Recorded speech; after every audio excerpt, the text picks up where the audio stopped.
அனைவருக்கும் ஆனந்தமான இறைவணக்கம். ஆன்மீக சிவசொந்தங்களே, 2026 தைப்பூச நாளில் இந்த 4 தவறுகளை செய்ய வேண்டாம் என்று உங்களுக்கு அறிவுறுத்துவதற்கான ஆடியோ பதிவு. முருகப்பெருமானின் பரிபூர்ணமான அருள் கிடைக்க, உங்கள் குடும்பத்திற்கு நல்லது நடக்க இந்த 4 தவறுகளையும் செய்யாதீர்கள். ஆடியோக்கு போகிறதுக்கு முன்னாடி ஒரு அறிவிப்பு. இந்த வருடம் தைப்பூசம் அன்று உங்கள் வாழ்க்கையில் 6 விதமான பலன்களை தரக்கூடிய 6 விதமான முருகப்பெருமானின் நாமங்களையும் அதை சொல்லும் முறைகளையும் தெரிந்து கொள்ள வேண்டுமா? வாருங்கள் தைப்பூச வாட்ஸ்அப் குழுவுக்கு. இந்த குழுவுக்கு அனுமதி இலவசம், எந்த கட்டணமும் கிடையாது. இந்த வீடியோக்கு கீழே டிஸ்கிரிப்ஷன் பாக்ஸில் அந்த குழுவோட லிங்க் கொடுத்துருக்கேன், வாட்ஸ்அப் குரூப் லிங்க்கு. இது வரைக்கும் அந்த குழுவில் நீங்கள் சேரலைன்னா அந்த குழுவில் சேர்ந்துக்கோங்க. தைப்பூசத்தை அன்னைக்கு ஒரு நாள் மட்டும் அந்த குழு செயல்படும். எந்தவித கட்டணமும் கிடையாது. அது ஒரு வாட்ஸ்அப் குழு. வாட்ஸ்அப்பில் ஆடியோ மெசேஜ் மூலமாக 6 விதமான மந்திரங்கள் உங்களுக்கு சொல்லித்தரப்படும்.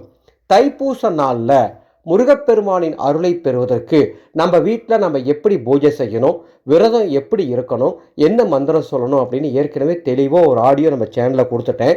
இது வரைக்கும் அந்த ஆடியோ நீங்கள் கேட்கலைன்னா இந்த வீடியோக்கு கீழே டிஸ்கிரிப்ஷன் பாக்ஸில் அந்த ஆடியோட லிங்க்கும் கொடுக்குறேன். கேட்டு தைப்பூசத்தன்னைக்கு மறக்காமல் தவறாமல் முருகப்பெருமானை நினைத்து பூஜை செய்து விடுங்கள். அது உங்கள் குடும்பத்திற்கு நல்லதை கொண்டு சேர்க்கும். நான் இப்போ ஒரு 4 விஷயம் சொல்கிறேன். இந்த நாளையும் அந்த அன்னைக்கு மறந்தும் கூட செய்து விடாதீர்கள். முதலாவது விஷயம், தைப்பூசத்தன்னைக்கு மற்றவர்கள் யாரையும் இகழ்ந்தோ தாழ்த்தியோ பேசாதீங்க. பொதுவாகவே இந்த விஷயத்தை நீங்கள் எப்பவுமே கடைபிடிச்சிங்கன்னா உங்களுக்கு நல்லது. குறைந்தபட்சம் முக்கியமான விசேஷமான ஆன்மீக நாட்களில் இந்த மாதிரி தவறுகளை செய்யாமல் இருக்கிறது நல்லது. யாரையுமே அந்த அன்னைக்கு தாழ்வாவோ இகழ்ந்தோ மனம் நோகும்படியோ சுடு சொற்களை கொண்டு பேச வேண்டாம். மனதில் கூட யாரை பற்றியும் தவறாக நினைக்க வேண்டாம். இது முதல் விஷயம்.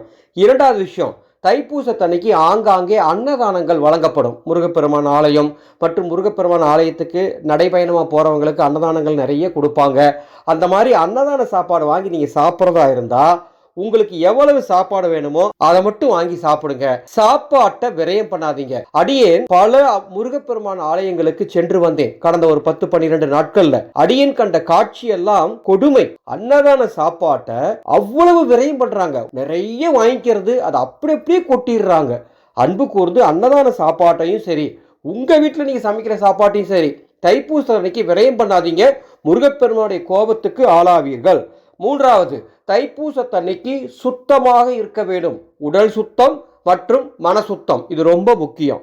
நான்காவது விஷயம், அன்னைக்கு யார்கிட்டையும் வாக்குவாதத்தில் ஈடுபட வேண்டாம். தைப்பூசத்தன்னைக்கு எக்காரணத்தை கொண்டும் யாரிடமும் எதையும் கடன் வாங்க வேண்டாம். இந்த 4 தவறுகளை தைப்பூசத்தன்று, அதாவது பிப்ரவரி 1 நாள் 2026ஆம் ஆண்டு செய்ய வேண்டாம் என்று அன்போடு உங்களை கேட்டுக்கொள்கின்றேன். இந்த ஆன்மீக ஆலோசனையை உங்களுக்கு தெரிந்த அத்துணை பேருக்கும் பகிர்ந்து கொள்ள வேண்டும் என்று அன்போடு அழைக்கின்றேன்.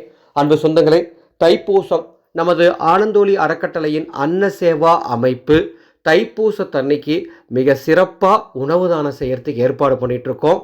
மோர் தானம் செய்யறதுக்கு ஏற்பாடு பண்ணிட்டு இருக்கோம். உங்களுக்கு மனம் இருந்துச்சுன்னா, நேரம் இருந்துச்சுன்னா இந்த புனிதமான சேவைக்கு உதவி செய்ய முன்வருமாறு அன்போடு கேட்டுக்கிறேன்.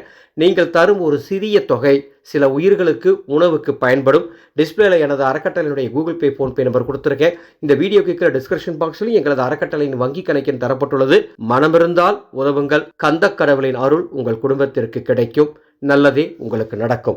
மீண்டும் அடுத்த ஒரு பதிவில் சந்திக்கின்றேன். ஆனந்த மலரட்டும், ஆனந்த ஒளி பரவட்டும்.